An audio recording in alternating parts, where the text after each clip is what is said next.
Hello everyone. Welcome. आज का दिन है 16 जुलाई और हम देखेंगे आज क्या है करंट अफेयर में और उससे रिलेटेड क्वेश्चन। ठीक है।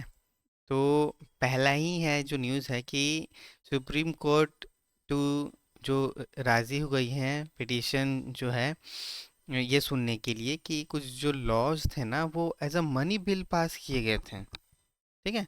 हम देखेंगे जैसे देखो देखिए पहला तो यही है। आधार आधार एक्ट 2016। ठीक है। और फिनेंस एक्ट 2017। ठीक है। Money amendment to the prevention of money money laundering act. तो जो पिटीशन जो फाइल की है उन्होंने ये उनमें से एक है जयराम रमेश सर। ठीक है। तो उन्होंने ये बोला है ना कि राज्यसभा में डिस्कशन को बाईपास करने के लिए जो भी एक्ट है उसको मनी बिल जो है बोल के पास किया है। ठीक है। मतलब गवर्नमेंट ने। ठीक है। तो चलिए हम आगे देखेंगे कि इशू क्या है। ठीक है। अ, ये पहले आप जान लो लेकिन ठीक है कि मनी बिल क्या है और ये सारी चीज़ें। पहला तो ये आर्टिकल 110 में बोला गया है कि मनी बिल क्या है। देखिए आप पहला इम्पोजिशन, अबॉलिशन, रेमिशन, अल्टरनेशन और रेगुलेशन ऑफ एनी टैक्स। ठीक है। ठीक है। इम्पोजिशन, अबॉलिशन, रिमिशन, अल्टरेशन और रेगुलेशन ऑफ एनी टैक्स। ठीक है। अगर ऐसा बिल होगा तो वो मनी बिल कहलाएगा। ठीक है। रेगुलेशन ऑफ गवर्नमेंट बोरोइंग और गिविंग गारंटीज। ठीक है।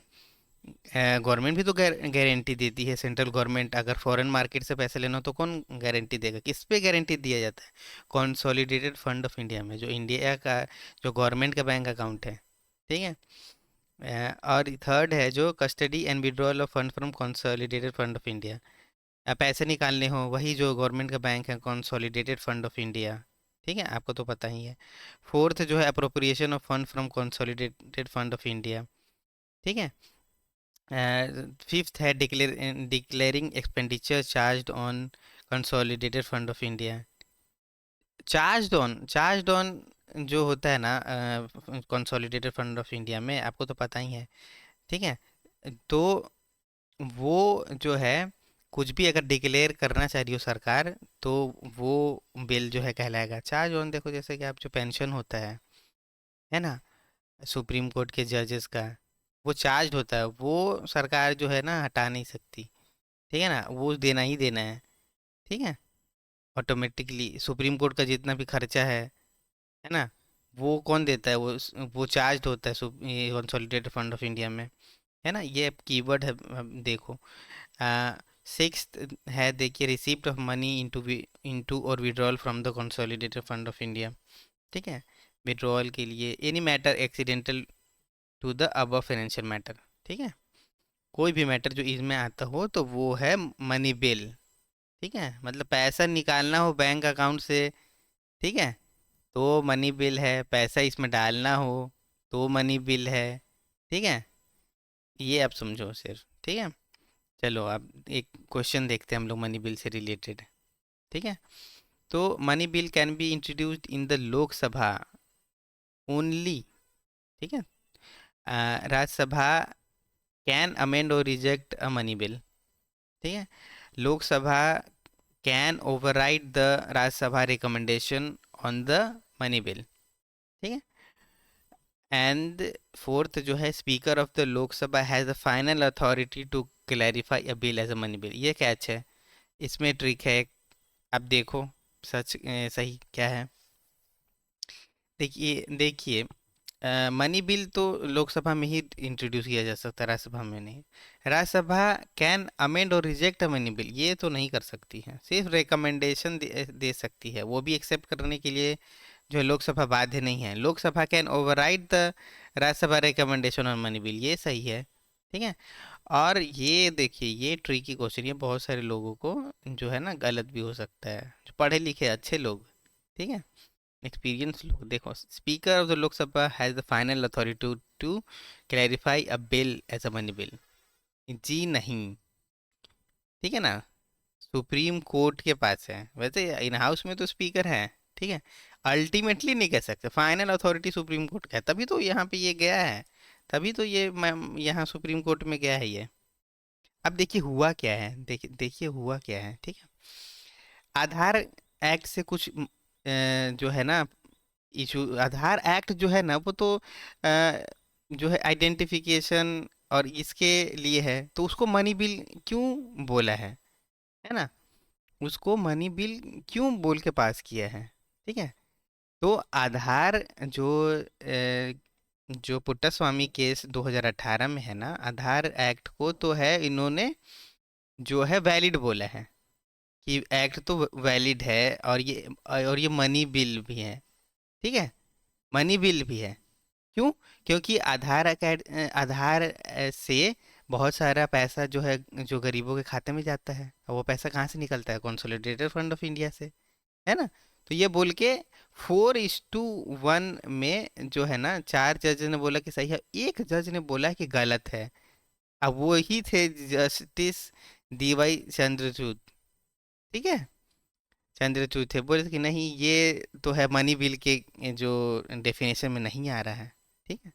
तो ये था पूरा मामला, ये है कि कोई भी अगर सरकार ऐसा चाहेगी ना कि डिस्कशन ना हो, तो मनी बिल बोल के जो है, या किसी भी एक है ना पॉइंट को बता के कि ये तो देखो कंसोलिडेटेड फंड पे चार्ज हो रहा है, तो ये तो मनी बिल है ना, ऐसा कर सकती है। तो ये इशू चल रहा है पूरा, ठीक है। दूसरा देखिए जो एडिटोरियल आया हुआ है, big brother to brother, Nepal India reset. अब देखिए ये जो हुआ है कि खद्र प्रसाद ओली, केपी ओली, जो ये प्राइम मिनिस्टर बन गए हैं नेपाल के 15 जुलाई से, है ना। तो ये आर्टिकल इसी के बारे में है कि ये जो है ना, अब इंडिया को क्या करना चाहिए। अब बहुत सारा इशू है, बहुत सारा परेशानी था, ठीक है। परेशानी क्या क्या है इंडिया पाकिस्तान, इंडिया नेपाल के बीच में। पहला तो आप ये देखिए, ठीक है, कि मिस्टर ओली इंडिया के खिलाफ ही रहते हैं, ठीक है। उन्होंने जब जो देखिए 10 अग्रीमेंट चाइना से साइन कर लिया था, पावर ट्रेड ट्रांसपोर्ट के लिए, ठीक है।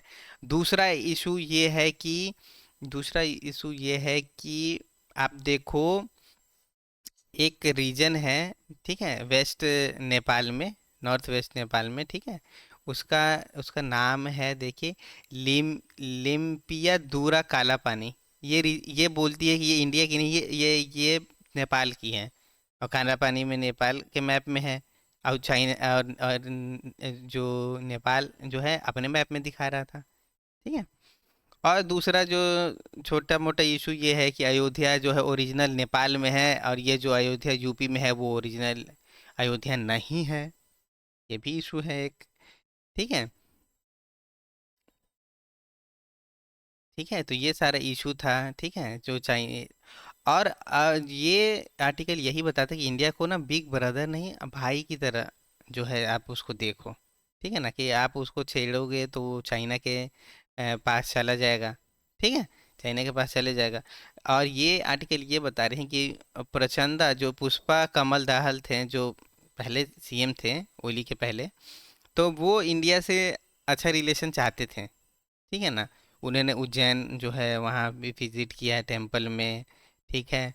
और ये जो है बात करने के लिए भी आए थे, ठीक है, रिश्ते वापस जो है स्टार्ट करने के लिए। और बेसिकली क्या है ना कि जो चाइना के मदद से डैम जो बना उसमें इलेक्ट्रिसिटी जनरेट हुई है, ठीक है। तो वो आप इंडिया जो है ख़रीद लो। तो जो इंडिया ने जो है मना कर दिया कि नहीं हम नहीं खरीदेंगे, आप चाइना की मदद से आप किया है। तो इशू क्या है जो सॉल्व करने की ज़रूरत है, पहला तो यही लिम्पी दूर काला पानी की। और दूसरा जो है आप एक 2017 में 8 लोगों की एक ग्रुप बनी थी जो रिश्ते सुधारने के लिए एक पेपर जो जो सबमिट किया था, वो इंडिया ने अभी तक पब्लिक नहीं किया। तो वो इशू है कि आप वो पब्लिक करो और उस पर काम भी करिए, ठीक है ना। और इंडिया जो नेपाल के जो जो एयर रूट चाहिए, नेपाल के 2 नए जो है इंटरनेशनल एयरपोर्ट बन रहा है, ठीक है। एक और उसका नाम जो है, ठीक है, उसका नाम जो है वो है, मैं आपको बता देता हूँ। एक तो उसका नाम है, सॉरी मुझे नाम याद नहीं आ रहा है, अच्छा मैं आगे चल के बता दूंगा, ठीक है।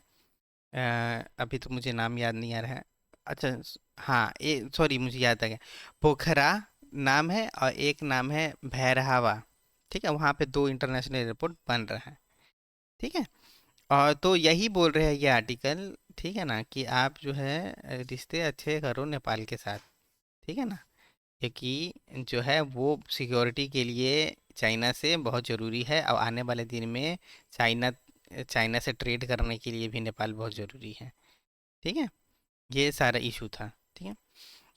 और अगला अब देखते हैं एडिटोरियल। अगला एडिटोरियल ये है, a toll that extreme heat takes on women. तो ये जो है assistant professor Zakir Hussain centre के जेएनयू में, ठीक है, प्रदीप कुमार चौधरी, ये लिखते हैं कि हीट वेव का ना औरतों पे जो है बहुत असर हुआ होता है, उनके हेल्थ पे, उनके काम पे, उनके स्ट्रेस लेवल पे।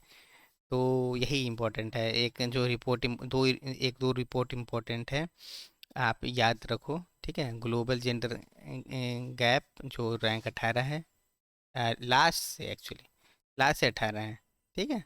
और दूसरा आप याद रखो, rising above the heat. ADB की, एशियन डेवलपमेंट बैंक का रिपोर्ट है कि राइजिंग अबव द हीट।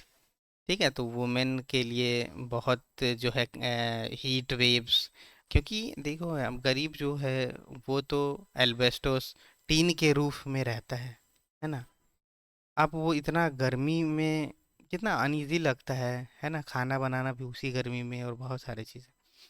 तो इसके लिए ये आर्टिकल इम्पोर्टेंट है। ठीक है, बस आप ये याद रखो, आप बस याद रखने के लिए। आप देखो 50, यहाँ पे देखो, नेशनल फैमिली हेल्थ सर्वे 5 के अनुसार, national health national family health survey लिख लेना आप।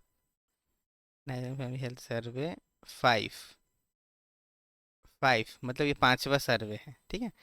56.8% जो रूरल एरिया में, गांव देहात में औरतें रह रही हैं, वो जो है बायोमास पे खाना बनाती है। मतलब क्या पे बनाती होंगी, लकड़ी पे, गोबर पे। ठीक है।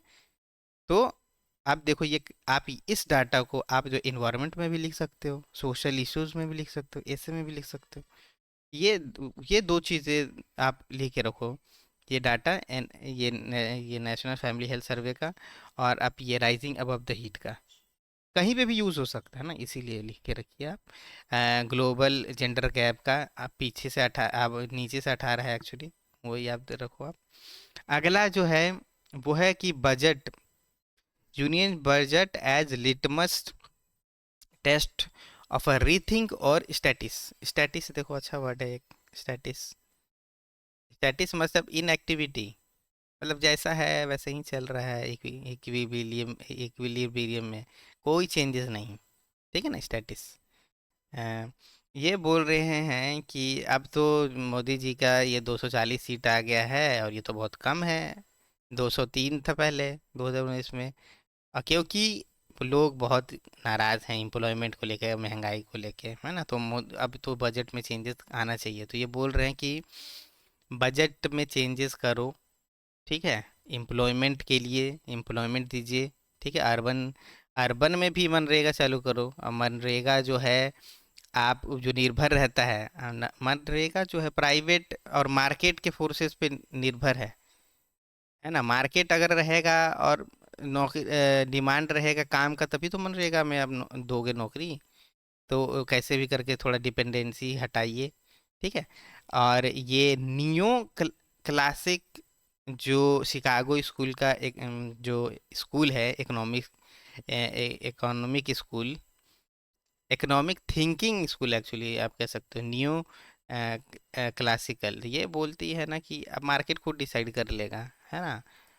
गवर्नमेंट को जो है एम्प्लॉयमेंट जनरेट नहीं करना चाहिए ज़बरदस्ती। मार्केट बढ़ेगा तो एम्प्लॉयमेंट बढ़ जाएगा। तो ये बोलते हैं कि नहीं भैया ऐसे नहीं करो यार, एम्प्लॉयमेंट दो आप। ठीक है, एम्प्लॉयमेंट दो। और एमएसएमई को, जो एमएसएमई का भी ग्रोथ करो। ठीक है, बहुत सारा जो, देखो ह्यूमन डेवलपमेंट पॉवर्टी, जो मल्टी डायमेंशनल पॉवर्टी इंडेक्स है, ठीक है ना, उसको देखो। है। और ये बताते हैं कि अभी तक जो है एमएसएमई, जो आपको पता है सबसे ज़्यादा मैन्युफैक्चरिंग में एक्सपोर्ट कोई करता है तो एमएसएमई का ही कंट्रीब्यूशन रहता है। है ना। ये डीमोनेटाइजेशन, जीएसटी और कोविड लॉकडाउन से अभी तक ग्रस्त हैं, इनके लिए कुछ करने के लिए। ठीक है, तो ये यही था। अच्छा से हम आपको ये बता देते हैं। देखिए, अभी मैं बता रहा था, शिकागो स्कूल ऑफ थॉट, एक, ठीक है, Chicago school of thought of economics, neo classical thought है ना ये। ठीक है, कहीं लिख लो आप, है ना। इकोनॉमिक्स, सॉरी, जीएस 3 के पेपर में लिखने के लिए अच्छा रहेगा, या जो ऐसे में लिखने के लिए अच्छा रहेगा। ठीक है, ये बोलती हैं कि मार्केट खुद ही डिसाइड कर लेगा, है ना, एम्प्लॉयमेंट देना रहेगा तो, है ना, सरकार को नहीं करना चाहिए कुछ। ठीक है, तो यही था इस आर्टिकल में। और इन अगला न्यूज़ जो है, India Russia have doubled rupee rouble payment in 2024। अच्छा, आप बताओ, ये जो रुपी रबल एक्सचेंज एग्रीमेंट है, ठीक है, मतलब लोकल करेंसी में जो है ट्रेड करने का, तो ये होता कैसे है, आप बताओ। चलिए, मैं बता देता हूँ। ये होता कैसे है कि ये दोनों एक दूसरे के देश में एक बैंक अकाउंट खोलते हैं और उसी बैंक अकाउंट में पैसे ट्रांसफर करते हैं। ठीक है, नहीं, ठीक है, सॉरी, हाँ, मान लो कि एग्जांपल के तौर पे देता हूँ, रसिया क्या करेगा ना, रसिया इंडिया में बैंक अकाउंट खोलेगा, और इंडिया क्या करेगा, रशिया में बैंक अकाउंट खोलेगा, और जो भी ट्रेड करेंगे ना, तो उसी बैंक अकाउंट से पैसे दे देंगे। मान लो रशिया यहाँ से चावल गेहूँ खरीदता है, और रशिया का बैंक अकाउंट यहीं है, ठीक है, तो उसी बैंक अकाउंट से रुपए में पैसे निकाल के दे देगा जो भी ट्रेडर रहेगा, जिससे चावल गेहूँ खरीदेंगे। ठीक है, तो ये आर्टिकल ये बोल रहा है ना कि देखिए, ट्रेड डिफिसिट तो है, रशिया ज़्यादा सामान यहाँ भेजता है, इंडिया जो है जो कम भेजता है, 60%, 60 बिलियन, तो अगर आप लगा लो 60 बिलियन, लगभग 100 बिलियन का जो है अगर ट्रेड हुआ है एक्चुअली, तो 60 बिलियन रशिया ने किया और इंडिया ने सिर्फ 40 बिलियन। और ये आर्टिकल बोलता है कि सबसे ज़्यादा फायदा जो इससे हुआ है, सैंक्शन से, जो अमेरिका ने लगाया है कि कोई भी रशिया से ट्रेड नहीं करेगा, और यूरोप में भी लगाया, सबसे ज़्यादा फायदा चाइना को हुआ है, 240 बिलियन का ट्रेड एक्चुअली चाइना रशिया का बढ़ा है, इंडिया का तो कुछ भी बहुत इम्पोर्टेंट नहीं है। ठीक है, 60 बिलियन, $40 बिलियन, है ना। तो ये ही था। और अगला जो न्यूज़ है वो ये है, ICAR to release 323 new varieties. ठीक है, अब हमें देख लो आप, ये इंपॉर्टेंट रखो, council to launch one scientist one product programme. ये लिख लीजिए आप, किसका है, one scientist one product programme.